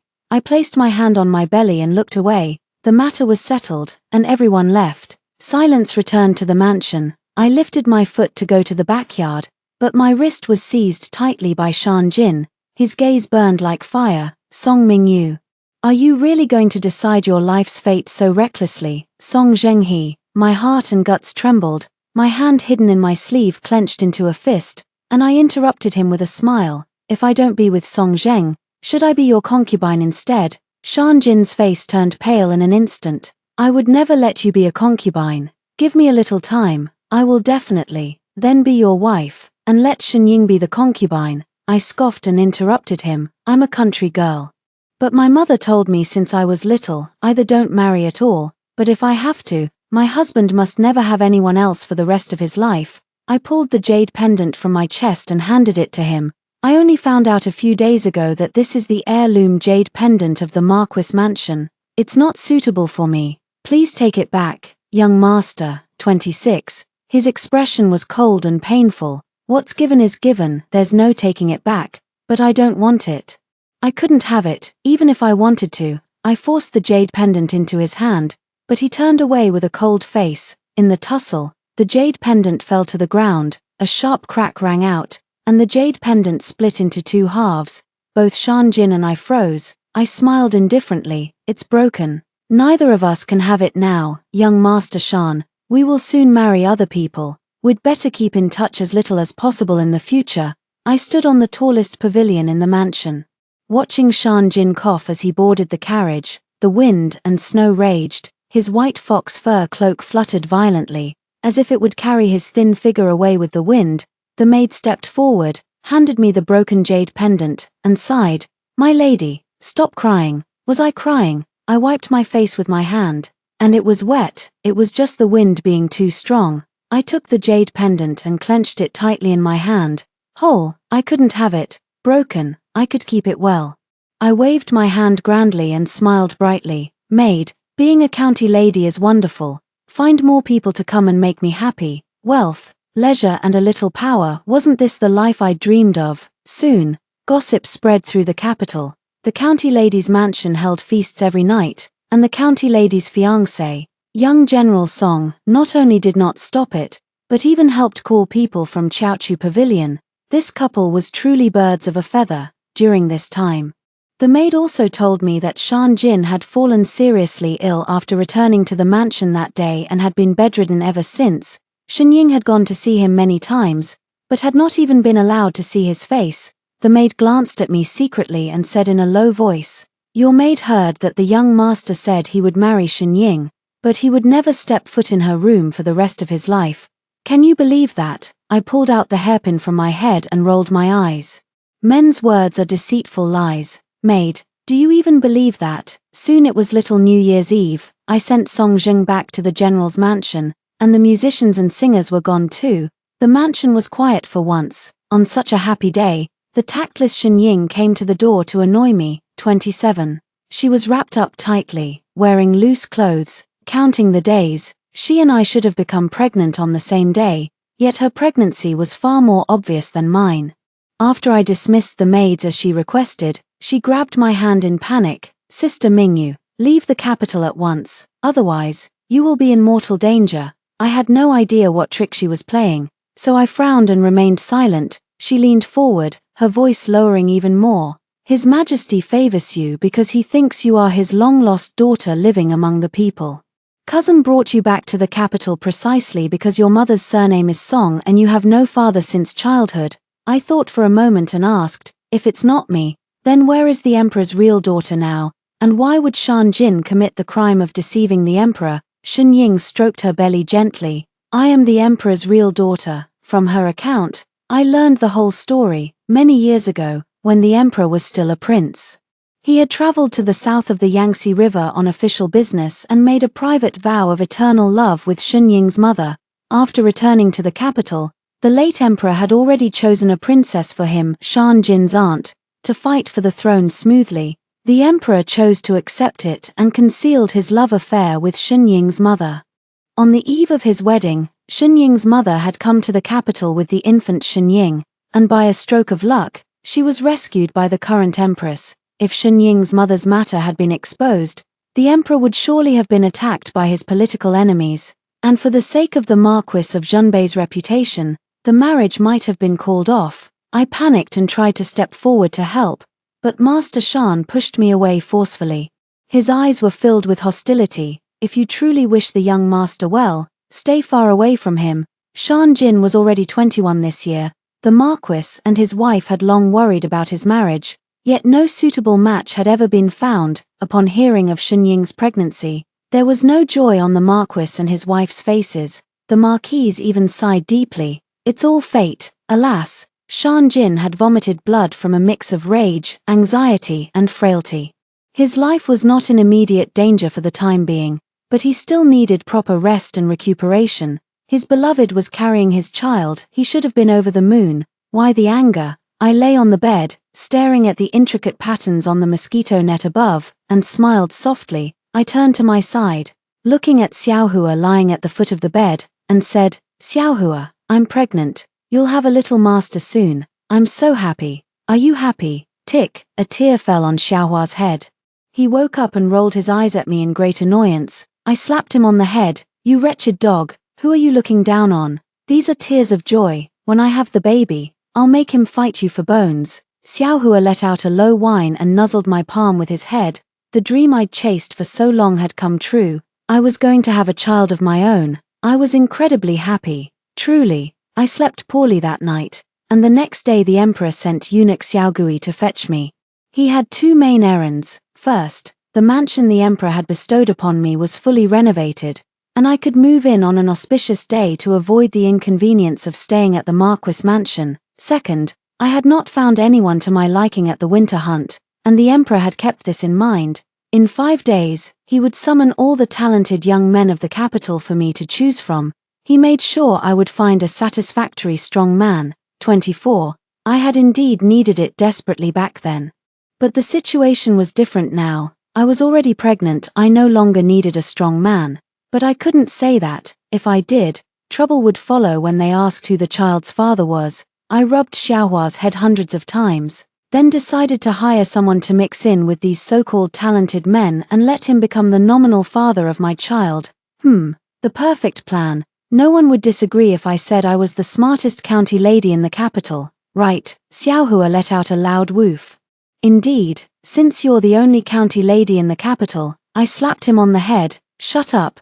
Did I ask for your opinion? I bid farewell to the Marquis and his wife and moved out of the Marquis mansion in the blink of an eye. Xinying's pregnancy was said to be unstable, and the Marquis and his wife were preoccupied with worry, so they did not say much. The Marquise urged me one more time, saying the capital was not like When County and that I should be careful with my words and deeds from now on. She added that the Marquis mansion would be like a second home to me, and even gave me the deed of sale for the maid who attended me.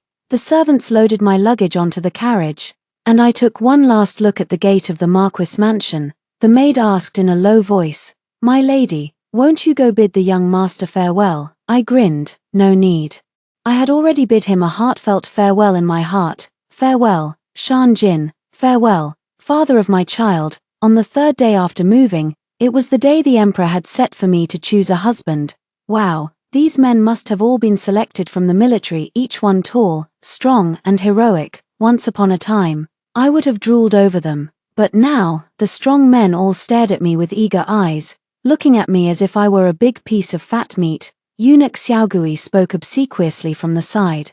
"My lady, these candidates were personally chosen by His Majesty. How do you plan to make your selection?" Meaning I shouldn't let the emperor's kindness go to waste. I rolled up my sleeves. Arm wrestling. Whoever beats me, I'll marry him, mainly because this would make it easy for me to cheat. A commotion broke out among the crowd. The strong men looked at me as if they were pitying a fool. "Men, you're still too young," when I effortlessly beat 20 men in a row at arm wrestling. The expressions on everyone's faces changed. Next, I stretched my wrist and looked up at the man opposite me, freezing for a moment. It was Song Zheng. He had lost a lot of weight, his eye sockets were sunken, and his eyes were bloodshot. I lowered my voice. "What are you doing here joining in the fun?" His voice was hoarse. "I'm not joining in the fun. My family is pressing me hard to marry, and I don't want to take a wife who will tie me down.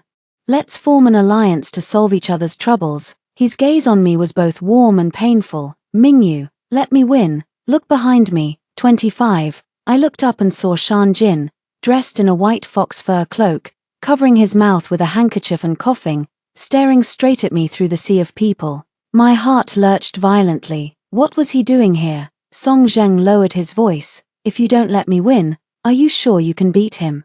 Or are you willing to go to him and share a husband with Xinying?" I lowered my eyes, avoiding Shan Jin's spider web-like gaze, slowly placed my hand on the table, and forced a smile at Song Zheng. "Come on." Song Zheng took a deep breath and grasped my hand. As a young general who had fought on the battlefield, his strength was far greater than the previous men's. My hand wavered, and when I looked up, I saw the maid beside Xinying appear, speaking anxiously to Shan Jin. I smiled softly and loosened my strength. Slap. Song Zheng pressed my hand down on the table. He had one. He stared at the scene in disbelief, frozen for several seconds, then suddenly walked around the table and hugged me tightly, overjoyed. "Mingyu, you're mine, you're mine." I let him hold me numbly, and met Shan Jin's gaze through the crowd, sharp, painful, as if he had 1,000 words to say. I placed my hand on my belly and looked away. The matter was settled, and everyone left. Silence returned to the mansion. I lifted my foot to go to the backyard, but my wrist was seized tightly by Shan Jin. His gaze burned like fire. Song Mingyu, are you really going to decide your life's fate so recklessly? Song Zhenghe, my heart and guts trembled, my hand hidden in my sleeve clenched into a fist, and I interrupted him with a smile. If I don't be with Song Zheng, should I be your concubine instead? Shan Jin's face turned pale in an instant. I would never let you be a concubine. Give me a little time, I will definitely, then be your wife, and let Shenying be the concubine. I scoffed and interrupted him. I'm a country girl, but my mother told me since I was little, either don't marry at all. But if I have to, my husband must never have anyone else for the rest of his life. I pulled the jade pendant from my chest and handed it to him.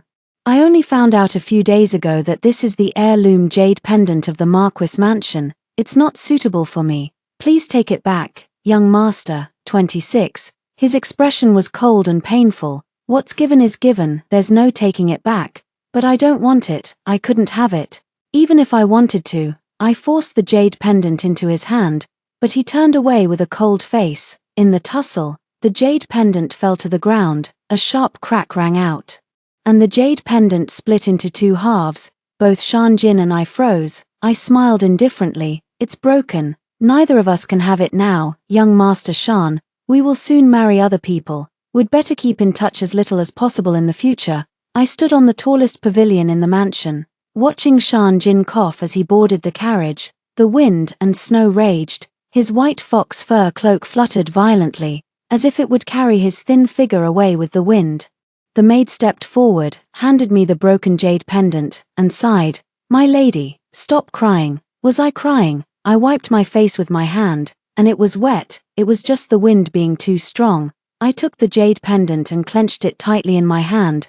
Whole, I couldn't have it. Broken, I could keep it well. I waved my hand grandly and smiled brightly. Maid, being a county lady is wonderful. Find more people to come and make me happy. Wealth, leisure and a little power. Wasn't this the life I dreamed of? Soon, gossip spread through the capital. The county lady's mansion held feasts every night, and the county lady's fiancé, young General Song, not only did not stop it, but even helped call people from Chiao Pavilion. This couple was truly birds of a feather. During this time, the maid also told me that Shan Jin had fallen seriously ill after returning to the mansion that day and had been bedridden ever since. Shenying had gone to see him many times, but had not even been allowed to see his face. The maid glanced at me secretly and said in a low voice, Your maid heard that the young master said he would marry Shenying, but he would never step foot in her room for the rest of his life. Can you believe that? I pulled out the hairpin from my head and rolled my eyes. Men's words are deceitful lies. Maid, do you even believe that? Soon it was little New Year's Eve. I sent Song Jing back to the general's mansion, and the musicians and singers were gone too. The mansion was quiet for once. On such a happy day, the tactless Shenying came to the door to annoy me. 27. She was wrapped up tightly, wearing loose clothes, counting the days. She and I should have become pregnant on the same day, yet her pregnancy was far more obvious than mine. After I dismissed the maids as she requested, she grabbed my hand in panic. Sister Mingyu, leave the capital at once. Otherwise, you will be in mortal danger. I had no idea what trick she was playing, so I frowned and remained silent. She leaned forward, her voice lowering even more. His Majesty favors you because he thinks you are his long-lost daughter living among the people. Cousin brought you back to the capital precisely because your mother's surname is Song and you have no father since childhood. I thought for a moment and asked, if it's not me, then where is the emperor's real daughter now? And why would Shan Jin commit the crime of deceiving the emperor? Shenying stroked her belly gently. I am the emperor's real daughter. From her account, I learned the whole story. Many years ago, when the emperor was still a prince, he had traveled to the south of the Yangtze River on official business and made a private vow of eternal love with Shenying's mother. After returning to the capital, the late emperor had already chosen a princess for him, Shan Jin's aunt.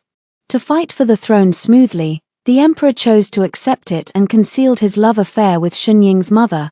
On the eve of his wedding, Shenying's mother had come to the capital with the infant Shenying, and by a stroke of luck, she was rescued by the current empress. If Shenying's mother's matter had been exposed, the emperor would surely have been attacked by his political enemies.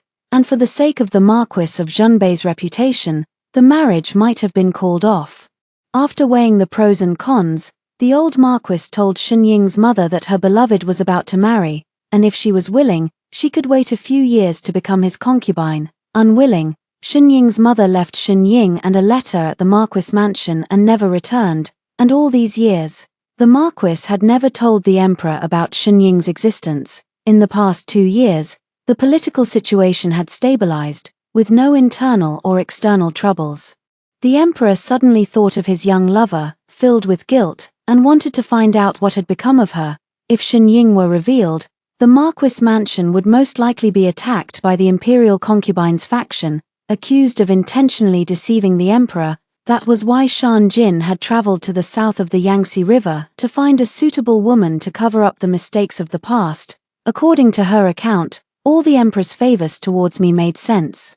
Shen Ying held my hand tightly and said anxiously, "You offended the young master of Qing last time. He has not moved recently, but he has been looking for an excuse to get back at you. Moreover, if your fake identity is exposed and implicates the Marquis mansion, cousin will not let you off either. If it weren't for me, you wouldn't have fallen into this whirlpool. So, while there's still time to turn back, leave at once.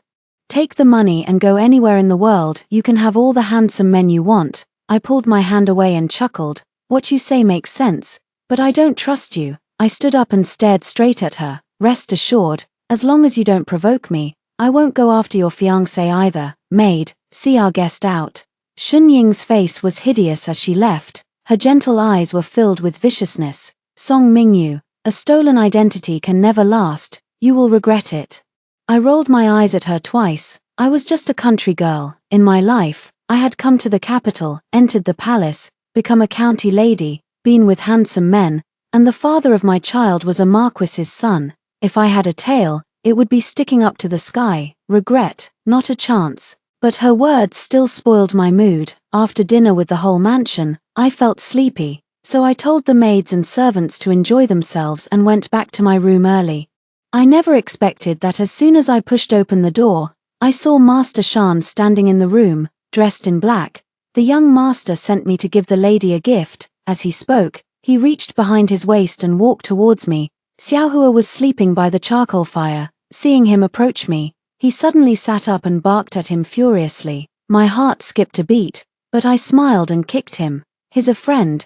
Go play somewhere else." Master Shan had already walked in front of me, and his hand came out from behind his waist. It was no gift, instead, it was a sharp dagger glinting with cold light. A flash of pain crossed his eyes. "I'm sorry, I'm only following the young master's order." I stepped back repeatedly, my mind racing. Shen Ying had said Shan Jin would not tolerate me in the daytime, and Master Shan had come to kill me at night. It was hard not to believe it. I let out a cold snort. Nonsense. Shan Jin would never kill me. The room was cluttered with obstacles, and I had no advantage in speed. I dodged the first strike, but Master Shan did not pause, stabbing the dagger straight at my throat. 28. I was about to meet my end when the door was kicked open with a bang. A white figure flashed in front of me, followed by red blood spots flying high and splattering on my face. Burning hot, sickly sweet. Shan Jin held the blade of the dagger tightly in one hand, and pressed my head firmly to his chest with the other, his voice gentler than ever. "I'm sorry I'm late." Drop by drop, blood slid down the blade, pattering onto the ground. "Your hand, it's fine. Close your eyes if you're scared." I clenched my teeth and shook my head. "I'm not scared. I was just scared that he was in pain." Master Shan's face turned deathly pale, and his whole body was shaking. Shan Jin tightened his grip, and the blade of the dagger was actually bent by his bare hand, his hand bleeding profusely. He looked at Master Shan, his features cold and fierce. "It really was you, and the child in Shen Ying's belly is yours too, isn't it?" Master Shan collapsed to the ground with a thud, covering his face with his hands and whimpering in pain. "I've always loved her. We both drank too much that night, and it just happened. But she only has eyes for you. She said the child's father could only be you." Everything made sense now. That was why Master Shan had been trying his best to match me with Shan Jin, because he did not want Shen Ying to continue her foolish infatuation. And that time, knowing full well that Shan Jin was drunk, he had left me alone with him. even deliberately blurring the time I left in front of Shan Jin, all to make Shan Jin think it was Shen Ying who had spent the night with him, and let him become the nominal father of the child without a second thought. I had to admit, it was a brilliant plan. Master Shan lay limp on the ground, tears and snot streaming down his face. Young master, when did you find out something was wrong? Shan Jin shot me a glance. From the moment I found out she was pregnant, my eyes widened in shock. He knew I was pregnant. How did he find out? Shan Jin said flatly. Someone who used to eat a big bowl full at every meal suddenly became so picky about food. There must be a reason for that. Was I a pig? When did I eat a big bowl full? I only ate a little more than half a bowl. Okay. Shan Jin's voice was filled with remorse. There was a traitor by my side, but I didn't have a sure grasp of the situation for a while. For your safety, it was better to let you leave the mansion for the time being. Half of the men you met these days were arranged by me. I want to thank you and your entire family. Thank you for your great tolerance, for being so diligent in finding other men for the mother of your child. Master Shan had followed Shan Jin for many years and had saved his life several times in danger. In the end, Shan Jin did not have him put to death. He only crippled his martial arts and sent him to a manor far away from the capital with Shen Ying. They were guarded day and night, to live in the same house, have children, and grow old together. I did not know if Master Shan was happy, but for Shen Ying, every day for the rest of her life would definitely be torture, as she was taken away. She screamed shrilly, Shan Jin, you will regret it. What your Marquis mansion owes me, you will pay back sooner or later. It started to snow. Large snowflakes were blown about wildly by the wind. Shan Jin held a hand warmer and asked, do you think the Marquis mansion owes her? I curled my lips. If I were the Empress, I would have had two choices back then. First, hand her and her mother over to the Emperor. The Emperor would have a stain on his reputation. And even if he had loved her deeply once, he would have resented them mother and daughter later, wouldn't he? Second, kill them directly, and be done with it forever, eliminating all future troubles. It's clear that the people of your Marquis of Junbei Mansion are just too kind-hearted. Shan Jin looked at me in surprise. You know quite a lot. I nodded, my gaze far away. My mother taught me a little about these things occasionally. I brushed my sleeves and let out a big yawn. I'm a little tired. I'll go back to my mansion first. We can talk about everything else another day. I rolled my eyes and tried to slip away, but unexpectedly, after taking a few steps, the back of my collar was grabbed by Shan Jin, 29. His free hand slid up my sleeve. Wow, the stack of banknotes I had hidden in my sleeve was snatched away by him. He opened the banknotes. 500, 1,000, 2,000, 5,000. He raised his eyebrows and looked at me, meaningfully asking, why are you carrying so many banknotes with you? I smiled awkwardly. Well, I was poor when I was little, so naturally I feel at ease carrying them with me. He curled his lips and picked out a piece of paper from among them. Then what about this identity document? I swallowed nervously and tried to grab it back.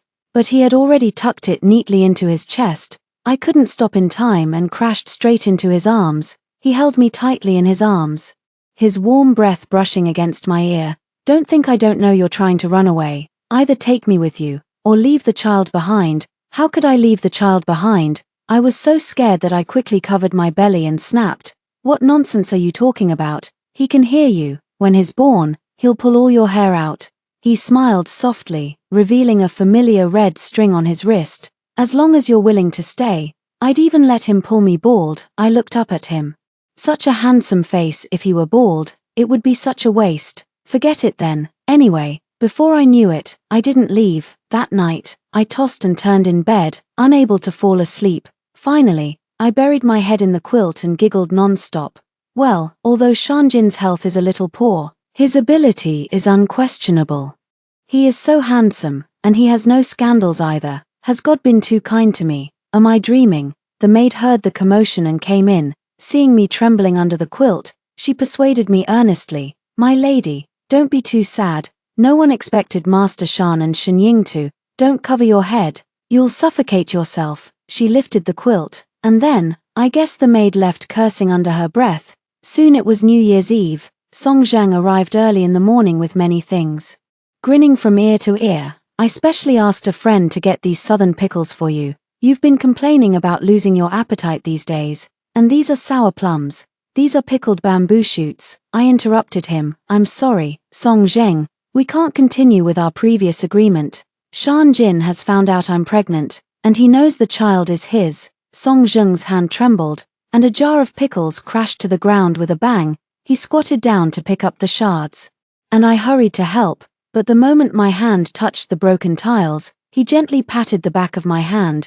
Go sit over there. Don't cut yourself. I'll call the maid to clean this up. No, I broke it. I'll clean it up myself. He lowered his head in silence and took a long time to finish cleaning up. When he finally finished, he looked up and smiled at me. This is for the best. But it's hard on me. I'll definitely be nagged by my parents during the new year. I'm sorry. I twisted my sleeves. Shall I introduce some girls to you? Song Zheng clapped his hands. Forget it. How many girls could you have met since you came to the capital? That was true. With Song Zheng's reputation, the girls he knew could probably form a line long enough to string a skewer of lamb kebabs. Song Zheng insisted on having lunch at the county lady's mansion. When he left after eating, he happened to meet Shan Jin, who was dressed in his finest, 30, beneath his white fox fur cloak. He wore a dark red outer robe, which made his features even more picturesque, like a painting come to life. The two met head-on in the corridor, and Song Zheng deliberately bumped his shoulder into Shan Jin's, but Shan Jin did not move an inch, while Song Zheng himself frowned slightly and let out a soft gasp of pain. He stared at Shan Jin fiercely. Mingyu is like my younger sister. If you dare to betray her, I will risk my life to avenge her. Shan Jin smiled faintly. Rest assured. Brother-in-law, I will treat her well. Song Zheng was almost infuriated by that single word brother-in-law. Today I would attend the palace banquet with Shan Jin. Shan Jin had already reported my pregnancy to the emperor. Fortunately, earlier Song Zheng had won the arm wrestling match against me, and I had told eunuch Xiaogui that I was not necessarily going to marry him, so the emperor had not issued an imperial edict. For now, there was still room for maneuver. Now that Shan Jin was taking me to the banquet with him, it was an indirect statement of his and the Marquis of Junbei Mansion's stance. In the carriage to the palace, Shan Jin kept coughing softly. He held my hand tightly. Did you remember everything I just said? This concerns your life. You must not make a single mistake. I yawned. I remember.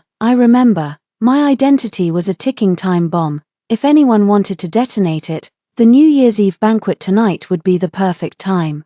Shan Jin's philosophy was that instead of waiting for disaster to strike, it was better to face it head-on. As long as we got through this hurdle, I would be safe forever after. The carriage traveled all the way to the palace gate, and unexpectedly, we ran into Qing Yuan head-on, draped in that bright red robe. He looked just like a plump New Year pig wrapped in red silk by a wealthy landowner, inflated and waiting to be slaughtered. Fat Pig Qing stared at me and smiled sinisterly. You will be mine sooner or later. I rolled my eyes at him twice. Shan Jin's expression darkened slightly. This was my first time attending a palace feast. The delicacies and delicious foods were endless, and I buried my head in eating, completely oblivious to the hidden tensions behind the toasts and greetings of the others. But the emperor would not let me off the hook. After 3 rounds of drinking, he called my name and spoke a few gentle words to me. In fact, I understood. What he said was not the point. Being called by name was enough to show that I held a place in his heart. I mumbled a few replies, about to continue eating, when Qing Yuan stood up. He shot me a vicious glare and said, Your Majesty, your subject wishes to accuse the Marquis of Junbei Mansion of pulling the wool over everyone's eyes. The identity of Lady Mingyu is suspicious. Everyone in the hall was stunned, and even the emperor's face darkened immediately, beneath the table. Shan Jin held my hand tightly and gave me a look that said don't be afraid.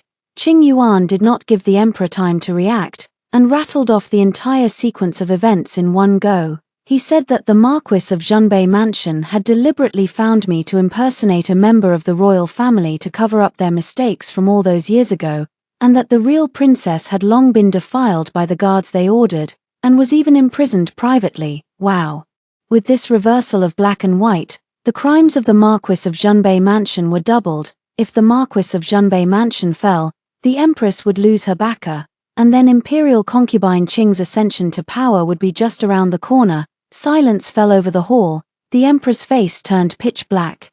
and his sharp, falcon-like eyes stared in our direction, his voice cold. "Marquis of Junbei, explain yourself to me." The Marquis and Marquise of Junbei fell to their knees with a thud. Shan Jin was extremely calm. "Your Majesty, this matter is of great importance. You must not listen to the nonsense of the young Master Qing. Whether Lady Mingyu is your blood relative or not, you only need to test it, Your Majesty." He had already made me take medicine in advance, and had also asked the Empress to tamper with things on the Emperor's side. If we did a blood test at this moment, our blood would definitely fuse together. Imperial concubine Qing adjusted the pearls and jade on her head. "The blood test method is not entirely accurate. Young Master Shan should properly explain the ins and outs of this matter." Shan Jin was prepared for this too. He shot me a glance. I put down the chicken leg I had been gnawing on half of. Sigh. My turn to take the stage. I pinched my arm hard, and immediately tears welled up in my eyes from the pain. I raised my teary eyes to look at the Emperor, and smiled sadly. "Your Majesty, could it be that you are really my father?" Imperial concubine Qing's face turned cold, about to reprimand me, but I was quick enough to roll up my sleeve. "Mother said that if I ever met father, I only need to show him this, and he would understand."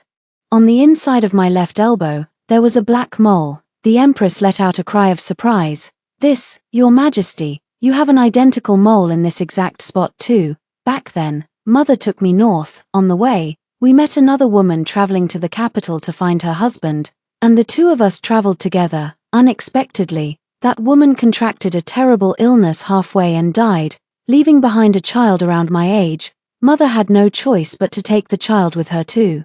When we entered the capital, we learned that father had already had a marriage arranged by his family elders. Unwilling to be a concubine, and not wanting to put father in a difficult position, Mother decided to turn back, but unexpectedly, that child around my age fell seriously ill and was dying. Fortunately, the Marquis mansion came to our aid and saved the child's life. That child has been weak since childhood, unable to take her with her. Mother entrusted her to the care of the Marquis mansion. She then secretly left with me alone. My tears fell to the ground. "Your Majesty, you should know what kind of person Mother was. She would never have agreed to be a concubine, much less a secret lover living in the shadows. Nor would she have left her own child behind and fled to save her own life." The Emperor's expression was shaken, his tense face slowly softened, and his voice was filled with regret. "Indeed. It is I who have wronged your mother. Back then, I had no choice but to yield to the circumstances." I sneered silently. Now he said he had no choice but to yield to the circumstances. But if she had really come to him back then, would he have dared to announce it to the world? The faction of Imperial concubine Qing would not easily give up the opportunity they had finally seized. Qing Yuan gritted his teeth. "Your Majesty, all this is a pre-prepared story by the Marquis of Junbei Mansion. You must not believe it easily. The Marquis of Junbei Mansion knew about Lady Song's existence all those years ago, yet they concealed it and did not report it all for the sake of the princess's position. This is the crime of deceiving the Emperor. Your Majesty, you must not indulge them." The slightly relaxed expressions of the Marquis of Junbei and Shan Jin tensed up again in an instant. Qing Yuan stared at me fiercely. "The majesty of the Emperor cannot be violated. I advise you to tell the truth. For the sake of your ignorance as a country girl, the Emperor may spare your life. Did he take me for a fool? If I recanted now, even if I survived, I would spend the rest of my life in a prison cell." I sighed in disappointment. "Young Master Qing, on the first day I came to the capital, you tried to take advantage of me. As a result, I threw you to the ground so hard that your butt almost split open. I never thought you would hold such a grudge." Qing Yuan's face turned bright red. "You little bitch, what nonsense are you talking about?" He was about to continue cursing when the Duke of Qing pulled him hard. I shot a cold glance at the father and son, then pulled a yellowed envelope out of my sleeve. "Your Majesty, this is a letter my mother gave me before she left. You may read it for yourself." Eunuch Xiaogui stepped forward, took the envelope, and presented it to the Emperor. After reading it, the Emperor's eyes turned red. Finally, he stood up from his throne, walked to my side and helped me up, letting out a long sigh. "Mingyu, it is I who have wronged you, and wronged your mother. By my imperial decree, confer upon Mingyu the title of Princess Mingyu, with a fief of 5,000 households." I leaned in and whispered, "Father Emperor, I don't want a strong man anymore, now I like sickly men." The emperor was stunned, then burst out laughing. "Very well, since that is your wish. I will bestow a marriage between you and the son of the Marquis of Junbei, Shan Jin. You must not mistreat the apple of my eye." Shan Jin touched his forehead to the ground. "Thank you for your great kindness, Your Majesty." The Marquis of Junbei mansion emerged unscathed, but the Duke of Qing's mansion suffered a terrible fate. The New Year's Eve banquet was supposed to be a time of joy for the ruler and his ministers. Yet they had falsely accused the Empress and the Marquis of Junbei mansion without conclusive evidence. Imperial concubine Qing was demoted to the rank of noble lady, and Qing Yuan was stripped of his title as young master. The Duke of Qing was advanced in years, so the emperor did not punish him, but the title of duke would no longer be hereditary in the duke's mansion from now on. In other words, when the Duke of Qing died, the century-old foundation of the duke's mansion would vanish into thin air.